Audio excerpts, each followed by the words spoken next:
주변을 보면 나와 비슷한 나이인데 어떤 분은 노후가 정말 여유로워 보이고 또 어떤 분은 걱정이 가득한 표정으로 지내시는 모습을 보게 됩니다. 같은 회사에 다녔고 비슷한 월급을 받았는데 은퇴 후 삶의 질이 이렇게 다를 수가 있을까 하는 의문이 드실 겁니다. 또 이런 걱정도 하시죠. 지금 60대 중반인데 앞으로 20년, 30년을 더 살아야 하는데 과연 내 노후 자금이 충분할까? 자녀들한테 손 벌리지 않고 독립적으로 살 수 있을까? 건강은 괜찮을까? 이런 생각들이 밤에 잠을 설치게 만들곤 합니다. 그리고 또 하나, 주변에서 노후 준비 잘했다는 이야기는 많이 들었는데 정작 뭘 어떻게 준비해야 하는지 막막하신 분들도 많으실 겁니다.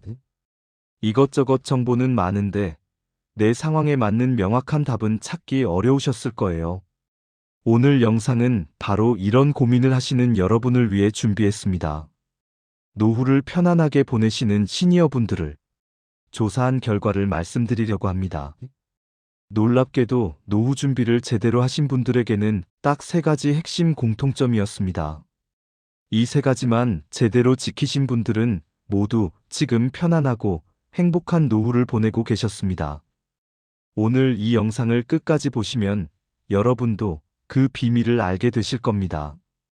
그리고 지금부터라도 준비하시면 충분히 편안한 노후를 맞이하실 수 있습니다. 나이는 숫자일 뿐입니다. 중요한 건 지금 이 순간부터 어떻게 준비하느냐입니다. 그럼 지금부터 천천히 하나씩 자세하게 말씀드리겠습니다. 시작하기 전에 무료 구독과 좋아요 부탁드립니다. 여러분의 작은 응원이 힘이 됩니다. 자, 그럼 첫 번째 공통점부터 말씀드리겠습니다. 노후 준비를 제대로 하신 분들의 가장 큰 공통점은 바로 준비를 시작한 시기였습니다. 이분들은 모두 50대부터 본격적으로 준비를 시작하셨습니다. 왜 50대일까요? 이유는 아주 명확합니다. 50대는 인생에서 정말 중요한 전환점이기 때문입니다. 아직 일을 하고 있어서 수입이 있고 자녀들도 어느 정도 커서 독립을 준비하는 시기입니다. 그러면서도 은퇴까지는 10년 정도의 시간이 남아 있어서 충분히 준비할 수 있는 마지막 골든타임이라고 할 수 있습니다. 많은 분들이 이렇게 생각하십니다. 아직 50대인데 벌써 노후 준비를 해야 하나? 자녀 결혼도 시켜야 하고 집도 마련해줘야 하는데 내 노후까지 챙길 여유가 없다고요. 그런데 바로 이 생각이 문제입니다. 자녀는 자녀대로 살아갈 겁니다. 요즘 젊은 세대는 부모에게 의지하지 않고 스스로 해결하려는 의지가 강합니다. 오히려 부모가 노후에 자녀한테 짐이 되는 게 더 큰 문제입니다. 그러니 50대부터는 자녀보다 본인의 노후를 먼저 생각하셔야 합니다. 구체적으로 뭘 준비해야 할까요? 크게 3가지로 나눌 수 있습니다. 첫째는 재정 상태를 정확하게 파악하는 겁니다. 지금 가지고 있는 자산이 얼마인지 명확하게 계산해 보셔야 합니다. 예금이 얼마, 부동산이 얼마, 주식이나 펀드가 얼마, 이렇게 하나하나 적어보는 겁니다. 그리고 앞으로 받을 국민연금이 얼마인지도 확인하셔야 합니다. 국민연금공단 홈페이지나 앱에 들어가시면 예상 연금액을 조회할 수 있습니다. 퇴직금도 얼마나 될지 계산해 보세요. 회사 인사팀에 문의하시면 대략적인 금액을 알려줍니다. 이렇게 계산해 보시면 은퇴 후 매달 얼마의 수입이 생길지 알 수 있습니다. 그리고 생활비로 매달 얼마가 필요한지도 계산해 보세요. 현재 지출 내역을 보시고 은퇴 후에는 얼마나 필요할지 예상하는 겁니다. 많은 분들이 이 계산을 대충 합니다. 그러다가 막상 은퇴하고 나서 생각보다 돈이 없다는 걸 깨닫게 됩니다. 그때는 이미 늦었습니다. 다시 일을 구하려고 해도 나이 때문에 쉽지 않고 할 수 있는 일도 제한적입니다. 둘째는 지출 패턴을 바꾸는 연습을 하는 겁니다. 이게 정말 중요합니다. 50대까지는 수입이 많으니까 쓰는 것도 많습니다. 외식도 자주 하고 여행도 다니고 옷도 사고 친구들 만나서 술도 마시고 그렇습니다. 그런데 은퇴하고 나면 수입이 확 줄어듭니다. 월급이 300만 원이었다면 국민연금은 100만 원 정도밖에 안 나옵니다. 수입이 3분의 1로 줄어드는 거죠. 그런데 지출 습관은 쉽게 안 바뀝니다. 50대 때처럼 계속 쓰다 보면 노후 자금이 금방 바닥납니다. 그래서 조금씩 지출을 줄이는 연습을 하셔야 합니다. 외식 횟수를 줄이고 명품이나 사치품 구매를 자제하고 불필요한 보험은 정리하는 겁니다. 이게 처음에는 힘듭니다. 그동안 누려왔던 생활 수준을 낮추는 게 쉽지 않거든요. 하지만 10년 동안 천천히 연습하면 은퇴 후에도 자연스럽게 절약하며 살 수 있습니다. 셋째는 건강관리입니다. 50대는 건강의 분기점입니다. 이때부터 관리를 잘하면 70대, 80대까지 건강하게 살 수 있습니다. 반대로 50대의 건강을 소홀히 하면 60대부터 병원 신세를 지게 됩니다. 건강을 잃으면 의료비가 엄청나게 나갑니다. 아무리 노후 자금을 많이 모아놨어도 병원비로 다 나갈 수 있습니다. 당뇨나 고혈압 같은 만성질환이 생기면 평생 약을 먹어야 하고 입원이라도 하게 되면 한 번에 수백만 원이 나갑니다. 그래서 50대부터 운동을 시작하셔야 합니다. 거창한 운동이 아니어도 됩니다. 매일 30분씩 걷기만 해도 충분합니다. 술과 담배는 줄이시고 기름진 음식도 줄이세요. 그리고 1년에 한 번은 꼭 종합건강검진을 받으세요. 건강검진을 받으면 초기에 질병을 발견할 수 있습니다. 암이나 심장병도 초기에 발견하면 치료가 잘 됩니다. 하지만 늦게 발견하면 치료도 어렵고 비용도 엄청나게 많이 듭니다. 실제 사례를 하나 말씀드리겠습니다. 올해 72살이신 김선호 할아버지께서 계십니다. 이분은 52세 때부터 노후 준비를 시작하셨습니다.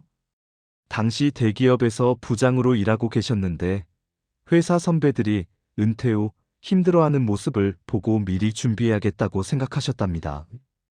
김 할아버지는 먼저 재무설계사를 찾아가셨습니다. 그리고 현재의 자산과 미래 예상 수입을 모두 계산해 보셨습니다.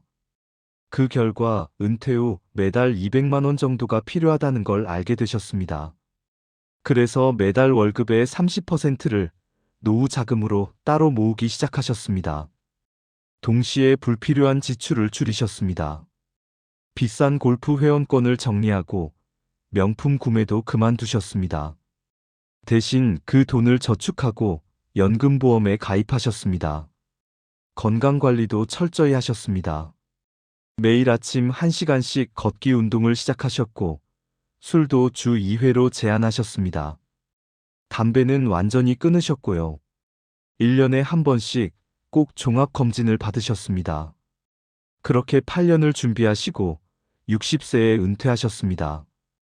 은퇴할 때 퇴직금과 저축한 돈을 합쳐서 약 3억 원의 노후 자금이 있었습니다. 거기에 국민연금과 개인연금을 합치니 매달 약 250만 원 정도의 수입이 생겼습니다.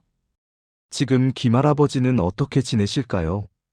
부인과 함께 작은 아파트에서 편안하게 살고 계십니다. 생활비 걱정은 전혀 없으시고 건강도 아주 좋으십니다. 72세인데도 등산을 다니시고 동네 경로당에서 봉사활동도 하십니다. 김할아버지께서 이렇게 말씀하셨습니다. 50대에 10년만 참고 준비했더니 60대 이후 20년이 편안하다고요. 지금 생각하면 정말 잘한 선택이었다고 하십니다. 여러분, 지금 50대이신가요? 그렇다면 정말 다행입니다. 아직 충분히 준비할 시간이 있습니다. 60대이신가요? 조금 늦었지만 그래도 지금이라도 시작하셔야 합니다. 70대, 80대까지 살아가실 시간이 아직 많이 남았으니까요. 중요한 건 시작하는 겁니다. 오늘 당장 재정 상태를 점검해 보세요. 얼마를 모아야 하는지 계산해 보세요. 그리고 조금씩이라도 저축을 시작하세요. 지출도 줄여보세요. 그리고 건강 관리도 시작하세요. 작은 것부터 시작하면 됩니다. 매일만 보 걷기, 술 한 잔 줄이기, 외식 한 번 줄이고 그 돈 저축하기. 이런 작은 실천들이 모여서 10년 후에는 큰 차이를 만듭니다. 50대의 준비가 왜 중요한지 이제 아시겠죠? 시간이 있을 때, 돈을 벌고 있을 때, 건강할 때 준비해야 합니다. 그게 바로 노후 준비를 제대로 한 사람들의 첫 번째 공통점입니다. 이제 두 번째 공통점을 말씀드리겠습니다. 노후 준비를 제대로 하신 분들은 모두 주거 문제를 명확하게 해결하셨습니다. 쉽게 말하면 집 문제를 확실히 정리하셨다는 겁니다. 노후의 가장 큰 지출 항목이 뭘까요? 생활비도 중요하지만 사실은 주거비가 제일 큽니다. 집이 없으면 월세를 내야 하고 집이 있어도 관리비와 수리비가 계속 나갑니다. 이 주거비를 어떻게 해결하느냐가 노후 생활의 질을 결정합니다. 여러분 생각해 보세요. 매달 월세로 50만 원씩만 나가도 1년이면 600만 원입니다. 10년이면 6천만 원이고요. 20년이면 1억 2천만 원입니다. 이 돈이 그냥 사라지는 겁니다. 내 것으로 남는 게 하나도 없습니다. 그래서 노후 준비를 잘하신 분들은 집 문제를 확실히 해결하셨습니다. 크게 두 가지 방법이 있습니다. 첫 번째 방법은 자기 집을 완전히 마련하는 겁니다. 전세나 월세가 아니라 본인 소유의 집을 확보하는 거죠. 여기서 중요한 건 집의 크기나 위치가 아닙니다. 큰 집일 필요도 없고 좋은 동네일 필요도 없습니다. 중요한 건 빚 없이 온전히 내 집을 가지고 있느냐는 겁니다. 작은 아파트라도 괜찮고 외곽 지역이라도 괜찮습니다. 대출 없이 내 이름으로 된 집이 있으면 그게 최고입니다. 많은 분들이 큰 집, 좋은 위치의 집을 고집합니다. 그러다가 평생 빚에 시달립니다. 대출 받아서 비싼 집을 사고 은퇴 후에도 대출 이자를 갚느라 고생합니다. 이자만 매달 100만 원씩 나가면 생활비가 부족해집니다. 차라리 작은 집이라도 빚 없이 소유하는 게 훨씬 낫습니다. 관리비도 적게 나오고 난방비도 적게 들고 청소하기도 편합니다. 노후에는 큰 집이 오히려 부담이 됩니다. 두 번째 방법은 적당한 규모로 다운사이징 하는 겁니다. 자녀들이 독립하고 나면 큰 집이 필요 없습니다. 부부 둘이서 사는데 방이 4개나 5개나 필요 없잖아요. 오히려 관리하기 힘들고 난방비만 많이 나갑니다. 그래서 노후 준비를 잘하신 분들은 60대 초반에 집을 정리하십니다. 큰 집을 팔고 작은 집으로 이사를 가시는 거죠. 그 차액으로 노후 자금을 만듭니다. 예를 들어 볼까요? 서울에 5억 원짜리 아파트에 살고 계셨다고 가정해 봅시다. 이걸 팔고 2억 5천만 원짜리 작은 아파트로 이사를 가면 차액이 2억 5천만 원이 생깁니다. 이 돈으로 월 100만 원씩 20년을 쓸 수 있습니다. 작은 집은 관리비도 한 달에 10만 원 정도 줄어듭니다. 1년이면 120만 원이고 10년이면 1200만 원이 절약됩니다. 이것만 해도 큰 돈입니다. 이때 중요한 게 위치 선택입니다. 무조건 서울이나 수도권만 고집할 필요가 없습니다. 지방의 중소도시도 아주 좋습니다. 요즘은 지방도 인프라가 잘 갖춰져 있습니다. 지방 도시를 선택할 때는 몇 가지를 체크하셔야 합니다. 첫째, 종합병원이 가까이 있는지 확인하세요. 나이가 들면 병원을 자주 가게 됩니다. 차로 30분 이내에 큰 병원이 있으면 좋습니다. 둘째, 대중교통이 편리한지 봐야 합니다. 나이가 들면 운전하기 힘들어집니다. 버스나 지하철로 시내 어디든 갈 수 있으면 편합니다. 셋째, 생활 물가가 저렴한지 확인하세요. 시장이나 마트에서 장을 봐보시면 서울보다 30%는 쉽게 저렴합니다. 외식비도 절반 수준입니다. 넷째, 문화시설이 있는지 봐야 합니다. 도서관, 체육관, 문화센터 같은 곳이 있으면 무료나 저렴하게 취미 생활을 즐길 수 있습니다. 실제로 많은 분들이 은퇴 후 지방으로 내려가십니다. 서울 강남에 있던 아파트를 팔고 대전이나 대구, 부산의 작은 아파트를 삽니다. 차액으로 노후 자금을 만들고 물가도 싸고 공기도 좋고 사람들도 친절합니다.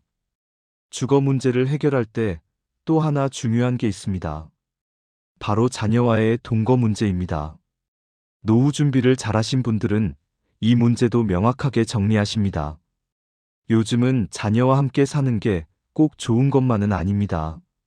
예전에는 3대가 함께 사는 게 당연했지만 지금은 시대가 달라졌습니다. 서로 생활 방식이 다르고 갈등이 생기기 쉽습니다. 아침에 일어나는 시간도 다르고 식사 시간도 다르고 텔레비전 보는 취향도 다릅니다. 손주들은 시끄럽고 며느리나 사위와는 조심스럽습니다. 자녀 부부는 부모님 눈치가 보이고요. 그래서 가능하면 따로 사는 게 서로에게 좋습니다. 물론 건강이 안 좋거나 경제적으로 어려우면 함께 살 수밖에 없습니다. 하지만 건강하고 생활비가 어느 정도 있다면 독립적으로 사는 게 낫습니다. 가장 이상적인 건 가까운 곳에 따로 사는 겁니다. 같은 아파트 단지나 걸어서 10분 거리에 살면 좋습니다. 필요할 때는 바로 갈 수 있고 평소에는 각자 생활할 수 있습니다. 밥도 같이 먹고 싶을 때만 같이 먹으면 됩니다. 여기서 한 가지 팁을 드리자면 자녀와 주거 문제를 논의할 때는 솔직하게 이야기하는 게 좋습니다. 부모님이 원하는 것, 자녀가 원하는 것을 서로 터놓고 이야기하세요. 그래야 나중에 갈등이 생기지 않습니다. 그리고 경제적으로 독립하는 게 중요합니다. 자녀한테 손 벌리지 않으려면 주거비가 들지 않아야 합니다. 월세를 내야 한다면 자녀한테 도움을 받을 수밖에 없습니다. 하지만 내 집이 있으면 당당하게 독립적으로 살 수 있습니다. 주거 문제는 한번 결정하면 바꾸기 어렵습니다. 그래서 신중하게 결정하셔야 합니다. 하지만 결정을 미루면 안 됩니다. 60대 초반에 결정하시는 게 좋습니다. 너무 나이가 들면 이사하는 것도 힘들고 새로운 환경에 적응하기도 어렵습니다. 지금 여러분의 주거 상황은 어떠신가요? 내 집이 있으신가요? 있다면 그 집의 크기가 적당한가요? 관리하기 힘들지는 않으신가요? 없다면 어떻게 마련하실 계획인가요? 한번 천천히 생각해 보세요. 그리고 계획을 세우세요. 주거 문제를 해결하는 게 노후 준비의 절반입니다. 집만 확실히 있으면 나머지 생활비는 그렇게 많이 들지 않습니다. 이제 마지막 세 번째 공통점을 말씀드리겠습니다. 이게 사실은 가장 중요한 부분일 수도 있습니다. 노후 준비를 제대로 하신 분들은 모두 인간관계를 잘 관리하셨습니다. 돈도 중요하고 집도 중요하지만 사실 노후에 가장 중요한 건 사람입니다. 함께 이야기할 사람이 있는지, 어려울 때 도와줄 사람이 있는지, 외로울 때 만날 사람이 있는지가 삶의 질을 결정합니다. 여러분, 주변을 보시면 돈은 많은데 외로운 어르신들이 계십니다. 반대로 돈은 많지 않아도 친구들과 즐겁게 지내시는 분들도 계십니다. 어느 쪽이 더 행복해 보이시나요? 당연히 후자입니다. 노후 준비를 잘하신 분들은 관계를 두 가지 방식으로 관리하셨습니다. 첫째는 불필요한 관계를 정리하는 것이고, 둘째는 새로운 관계를 만드는 겁니다. 먼저 관계 정리에 대해 말씀드리겠습니다. 직장 생활을 하다 보면 많은 사람을 만나게 됩니다. 상사도 있고, 부하 직원도 있고, 동료도 있습니다. 업무상 만나는 거래처 사람들도 있고요. 그런데 이런 관계는 대부분 일 때문에 유지되는 관계입니다. 은퇴하고 나면 자연스럽게 끊어집니다. 그리고 솔직히 말씀드리면 끊어지는 게 맞습니다. 억지로 유지할 필요가 없습니다. 회사 다닐 때는 상사와 술도 마시고 골프도 치고 했지만 은퇴하고 나면 서로 연락할 일이 없습니다. 상사도 마찬가지입니다. 부하 직원이었던 사람과 계속 연락하는 경우는 거의 없습니다. 이런 관계를 억지로 유지하려고 하면 스트레스만 받습니다. 연락해도 서먹하고 만나도 할 이야기가 없습니다. 그냥 자연스럽게 정리되도록 두는 게 맞습니다. 대신 정말 친한 친구 몇 명과의 관계는 더 깊게 만들어야 합니다. 학창 시절 친구, 군대 동기, 취미를 함께하는 친구 같은 사람들이죠. 이런 친구들과는 일주일에 한 번씩이라도 만나서 이야기를 나누세요. 그리고 배우자와의 관계도 새롭게 정립해야 합니다. 직장 다닐 때는 하루 종일 밖에 있다가 저녁에만 집에 있었습니다. 그런데 은퇴하고 나면 24시간을 함께 있게 됩니다. 이게 생각보다 어렵습니다. 서로 부딪힐 일이 많아집니다. 남편은 아내가 간섭한다고 느끼고 아내는 남편이 집에만 있으니 답답합니다. 이혼까지 가는 부부도 있습니다. 그래서 은퇴 전부터 배우자와 충분히 대화를 나눠야 합니다. 은퇴 후에 어떻게 살 것인지, 각자 어떤 시간을 가질 것인지, 집안일은 어떻게 분담할 것인지를 미리 이야기하세요. 남편도 집안일에 참여해야 합니다. 설거지도 하고 빨래도 하고 청소도 해야 합니다. 아내만 일하게 하면 안 됩니다. 함께 장도 보고 요리도 하면 좋습니다. 그러면 부부관계가 더 좋아집니다.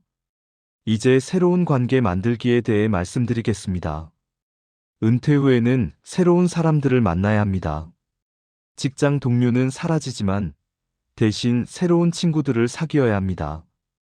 가장 좋은 방법은 동호회나 모임에 가입하는 겁니다. 등산 동호회, 사진 동호회, 독서 모임, 봉사단체 등 관심사가 같은 사람들과 어울리는 겁니다. 같은 취미를 가진 사람들끼리는 이야기가 잘 통합니다. 경로당이나 노인복지관도 좋습니다. 여기서 만나는 분들과 친해지면 외롭지 않습니다. 매일 갈 곳이 있고 만날 사람이 있다는 게 얼마나 소중한지 모릅니다. 종교 활동도 도움이 됩니다. 교회나 성당, 절에 다니면 자연스럽게 사람들을 만나게 됩니다. 신앙도 얻고 친구도 사귀고 일석이조입니다. 여기서 중요한 건 먼저 다가가는 자세입니다. 은퇴 후에는 사람들이 먼저 연락하지 않습니다. 내가 먼저 연락하고 먼저 만나자고 해야 합니다. 수동적으로 기다리면 아무도 연락하지 않습니다. 또 하나 중요한 게 있습니다. 바로 자녀와의 관계입니다. 자녀와 적당한 거리를 유지하는 게 중요합니다. 너무 가까우면 서로 힘들고 너무 멀면 외롭습니다. 일주일에 한 번 정도 전화하는 게 적당합니다. 자녀가 바쁘면 2주에 한 번도 괜찮습니다. 자주 연락한다고 관계가 좋아지는 건 아닙니다. 오히려 부담스러워합니다. 만날 때도 자녀 집에만 가지 마세요. 밖에서 만나는 게 낫습니다.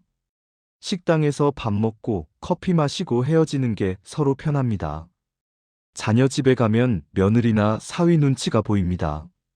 그리고 자녀한테 간섭하지 마세요. 자녀 교육이나 부부 문제에 끼어들지 마세요. 조언을 구하면 해주고 그렇지 않으면 가만히 있는 게 좋습니다. 요즘 젊은 세대는 간섭을 싫어합니다. 대신 손주들과는 좋은 관계를 유지하세요. 손주들은 할아버지 할머니를 정말 좋아합니다.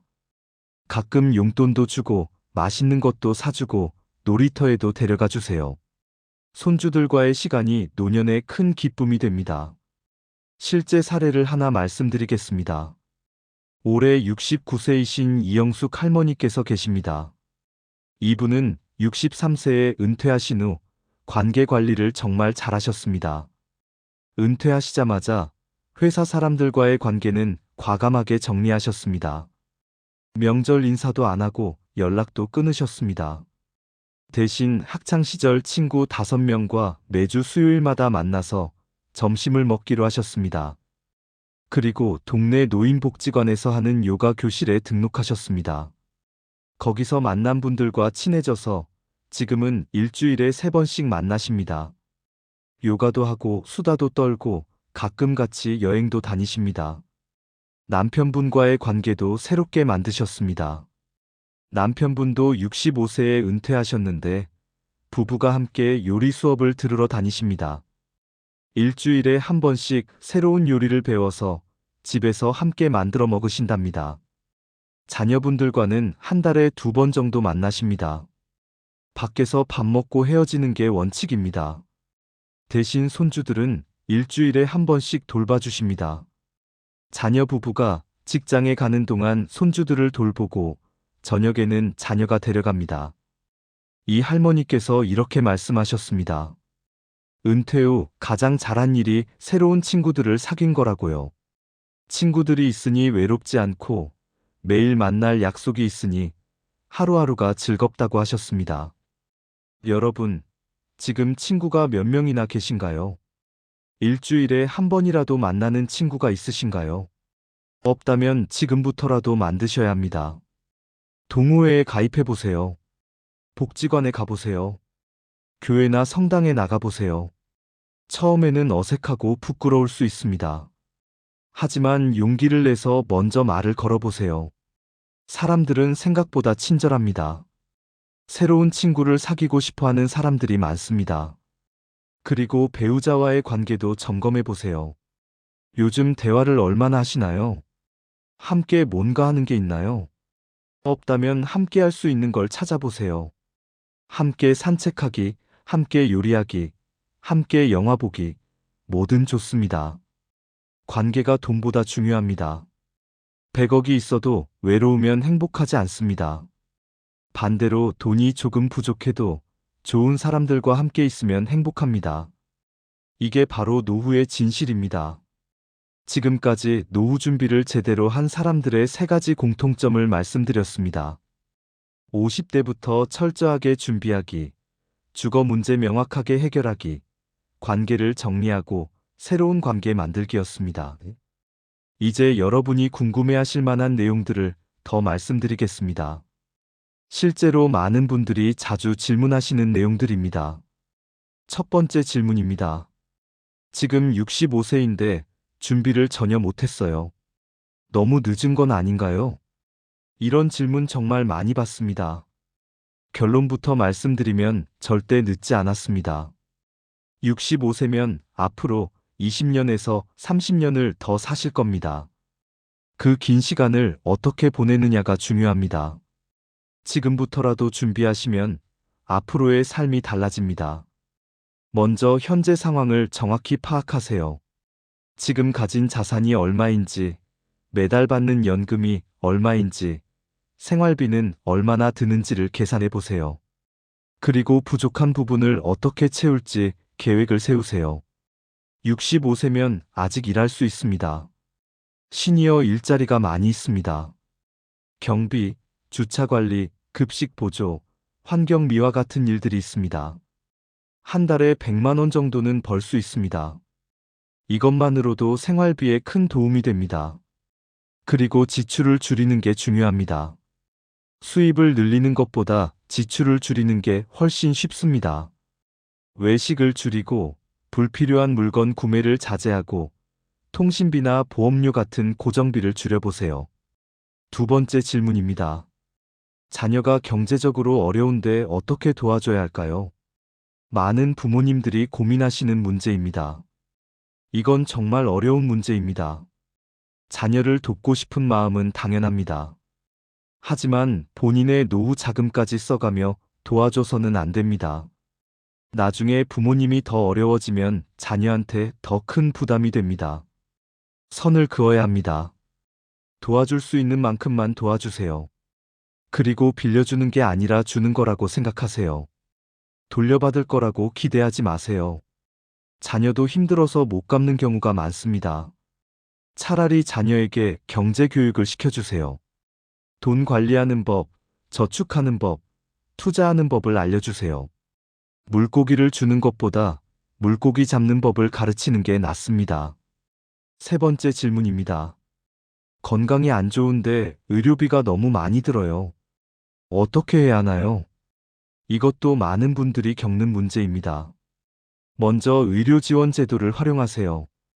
기초연금을 받고 계신가요? 안 받고 계시다면 신청하세요. 소득이 적으면 받을 수 있습니다. 한 달에 30만 원 정도 나옵니다. 또 노인 의료비 지원 제도가 있습니다. 만 65세 이상이면 병원비가 할인됩니다. 그리고 만성질환이 있으면 산정특례를 신청하세요. 본인 부담금이 줄어듭니다. 약값도 절약할 수 있습니다. 제네릭 의약품을 사용하세요. 효과는 같은데 가격이 절반입니다. 의사 선생님께 제네릭으로 처방해달라고 요청하세요. 그리고 예방이 최선입니다. 지금부터라도 건강관리를 시작하세요. 매일 산책하고 술, 담배 줄이고 건강한 음식 먹으세요. 병이 생기고 나서 치료하는 것보다 예방하는 게 훨씬 비용이 적게 듭니다. 여기서 한 가지 팁을 더 드리겠습니다. 노후 자금을 관리하는 방법입니다. 많은 분들이 목돈을 한꺼번에 쓰다가 금방 바닥을 봅니다. 그래서 노후 자금은 나눠서 관리해야 합니다. 첫째, 생활비 계좌를 따로 만드세요. 매달 쓸 돈만 이 계좌에 넣어두고 나머지는 다른 계좌에 보관하세요. 그러면 과소비를 막을 수 있습니다. 둘째, 예비비를 따로 마련하세요. 집 수리비, 경조사비, 병원비 같은 갑작스러운 지출에 대비한 돈입니다. 최소 500만 원 정도는 있어야 합니다. 셋째, 장기 자금은 안전하게 관리하세요. 주식이나 부동산 같은 위험한 투자는 피하세요. 은행 예금이나 국채 같은 안전한 상품에 넣어두세요. 수익률은 낮아도 원금은 지켜집니다. 또 하나 중요한 팁은 사기를 조심하는 겁니다. 요즘 시니어를 대상으로 한 사기가 정말 많습니다. 보이스피싱, 투자 사기, 건강식품 사기 등 온갖 사기가 다 있습니다. 절대 믿지 마세요. 높은 수익을 보장한다는 투자는 100% 사기입니다. 병을 고쳐준다는 건강식품도 사기입니다. 정부기관을 사칭하는 전화도 다 사기입니다. 의심스러우면 자녀나 친구에게 먼저 상담하세요. 혼자 결정하지 마세요. 그리고 경찰이나 금융감독원 같은 곳에 신고하세요. 피해를 당했다면 바로 신고해야 돈을 돌려받을 수 있습니다. 마지막으로 디지털 사용법도 익혀두시면 좋습니다. 요즘은 많은 일을 스마트폰으로 처리합니다. 은행 업무도 하고, 병원 예약도 하고, 물건도 주문합니다. 처음에는 어렵지만 천천히 배우면 됩니다. 자녀에게 부탁해서 가르쳐 달라고 하세요. 아니면 복지관이나 도서관에서 무료로 스마트폰 교육을 하니까 그걸 들어보세요. 디지털을 사용할 줄 알면 생활이 훨씬 편해집니다. 집에서 장도 보고 약도 주문하고 음식도 시켜 먹을 수 있습니다. 몸이 불편해도 혼자 해결할 수 있습니다. 자, 이제 마무리를 하겠습니다. 오늘 이야기한 내용을 정리해 드리겠습니다. 노후 준비를 제대로 한 사람들의 공통점은 크게 세 가지였습니다. 첫째, 50대부터 철저하게 준비했습니다. 재정 상태를 파악하고 지출을 줄이는 연습을 하고 건강을 관리했습니다. 시간이 있을 때, 돈을 벌고 있을 때, 건강할 때 준비한 거죠. 둘째, 주거 문제를 명확하게 해결했습니다. 빚 없는 내 집을 마련하거나 적당한 규모로 다운사이징을 했습니다. 주거비가 들지 않으니 노후 자금이 오래 갑니다. 셋째, 관계를 정리하고 새로운 관계를 만들었습니다. 불필요한 관계는 정리하고 진짜 친구들과 깊은 관계를 맺었습니다. 그리고 새로운 친구들을 사귀어서 외롭지 않게 지냈습니다. 이 세 가지가 전부입니다. 복잡하지 않습니다. 특별한 비법도 아닙니다. 그냥 조금 일찍 시작하고 집 문제를 해결하고 사람들과 잘 지내면 됩니다. 그런데 왜 많은 분들이 이걸 못할까요? 미루기 때문입니다. 내일 하면 되지, 내년에 하면 되지, 60세 되면 하면 되지, 이렇게 미루다가 결국 준비 못하고 은퇴를 맞이합니다. 오늘부터 시작하세요. 지금 당장 시작하세요. 완벽하게 준비할 필요 없습니다. 작은 것부터 하나씩 시작하면 됩니다. 오늘 할 수 있는 것들을 말씀드리겠습니다. 첫째, 가계부를 써보세요. 한 달 동안 돈을 어디에 얼마나 쓰는지 적어보세요. 그러면 불필요한 지출이 보입니다. 그걸 줄이기 시작하세요. 둘째, 국민연금 예상액을 조회해 보세요. 국민연금공단 홈페이지나 앱에 들어가면 됩니다. 은퇴 후 받을 연금이 얼마인지 확인하세요. 부족하면 어떻게 채울지 계획을 세우세요. 셋째, 건강검진을 예약하세요. 올해 건강검진 안 받으셨으면 지금 예약하세요. 건강보험공단에서 무료로 해줍니다. 조기 발견이 중요합니다. 넷째, 친구에게 연락하세요. 오랫동안 연락 못했던 친구에게 전화해 보세요. 만나서 밥 한번 먹자고 하세요. 관계는 연락해야 유지됩니다. 다섯째, 배우자와 대화하세요. 저녁 식사 후에 천천히 이야기를 나눠보세요. 은퇴 후에 어떻게 살고 싶은지, 어디에 살고 싶은지, 뭘 하며 살고 싶은지를 이야기하세요. 이 5가지를 오늘부터 시작하세요. 하루에 하나씩만 해도 됩니다. 완벽하게 하려고 하지 마세요. 시작하는 게 중요합니다. 그리고 기억하세요. 노후 준비는 마라톤입니다. 단거리 달리기가 아닙니다. 천천히 꾸준히 가는 게 중요합니다. 급하게 할 필요 없습니다. 포기하지만 않으면 됩니다. 주변에 노후를 편안하게 보내시는 분들을 보세요. 그분들도 처음부터 완벽하게 준비한 게 아닙니다. 조금씩 하나씩 준비하다 보니 지금의 모습이 된 겁니다. 여러분도 할 수 있습니다. 나이는 상관없습니다. 50대든 60대든 70대든 지금이 가장 빠른 시기입니다. 지금 시작하세요. 여러분의 노후를 응원합니다. 편안하고 행복한 노후를 보내시길 진심으로 바랍니다.